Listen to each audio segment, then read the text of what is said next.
Saudara-saudariku yang terkasih, kita kerja untuk bisa makan.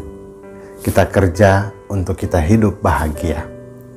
Itulah jawaban-jawaban kita semua saat kita ditanya, untuk apa kita kerja? Untuk apa kita banting tulang? Untuk apa kita kerja keras buat ini dan buat itu? Karena kita ingin hidup bahagia, ingin hidup sejahtera, bisa makan dan bisa minum. Dan situasi saat ini di tengah pandemi, kita dengar di mana-mana, di media massa, di TV atau dimanapun, kita mendengar keluhan orang-orang yang susah makan, orang-orang yang kehilangan pekerjaan. Di sana orang putus asa, di sana orang hilang harapan, orang merasa tidak berdaya. Putus asa, kegelisahan, kecewa, tak berdaya adalah sikap manusiawi kita ketika berhadapan dengan situasi yang tidak pasti, situasi yang serba susah dan serba sulit. Tetapi apakah kita diam begitu saja? Allah senantiasa menolong dan menyertai saat kita ada dalam situasi-situasi sulit. Hal itu sudah ditunjukkan sebagaimana pengalaman Ia menolong Elia yang kita dengar dalam bacaan pertama. Ia mengutus malaikat untuk memberi makan Elia 2 kali. Saat bangun, Elia sudah menjumpai makanan dan minuman yang sudah tersedia. Dia sedang berada di padang gurun. Ia berada di dalam kekeringan rohani, di mana ada rasa putus asa, rasa kecewa, menyesal, dan lain sebagainya. Allah tetap menyertai, menghantar dia untuk bisa selamat. Selamat sebagai nabinya, selamat sebagai anak-anak yang dikasihi. Begitu juga dalam Injil yang kita dengar. Ia memberikan Yesus Kristus putranya menjadi roti yang hidup, yang memberikan kita kekuatan, daya hidup. Bahkan dikatakan, barang siapa makan dan minum tubuhku dan darahku, ia tidak akan lapar lagi dan ia tidak akan haus lagi.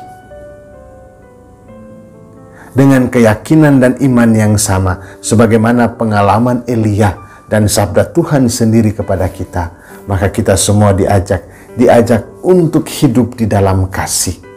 Hidup di mana kita berpengharapan kepada Allah. Kita yakin bahwa di tengah keputusasaan, di tengah kekecewaan, di tengah hiruk-pikuk dunia ini, di tengah berbagai tantangan, Allah senantiasa menolong.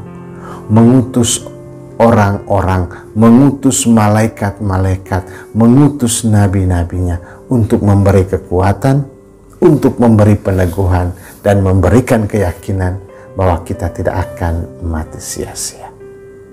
Saudara-saudariku yang terkasih, Yesus Kristus sebagai roti yang hidup adalah penolong sejati buat kita semua.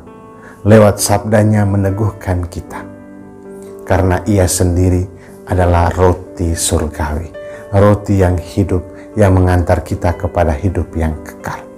Roti surgawi yang memberikan kita makanan cinta kasih. Roti surgawi yang memberi kekuatan agar kita terus melangkah di tengah berbagai kesulitan.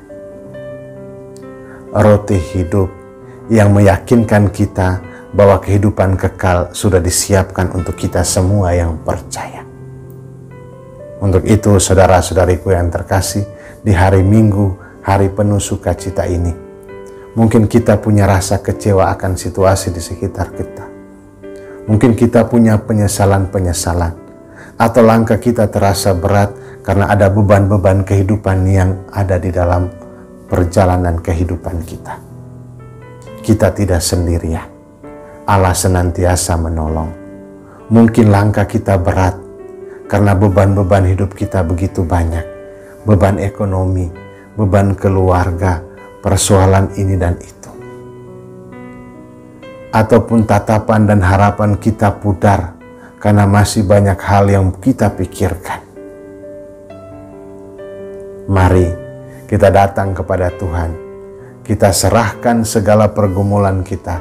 Kita serahkan segala beban kita serahkan segala keputusasaan dan kekecewaan kita dengan iman yang teguh.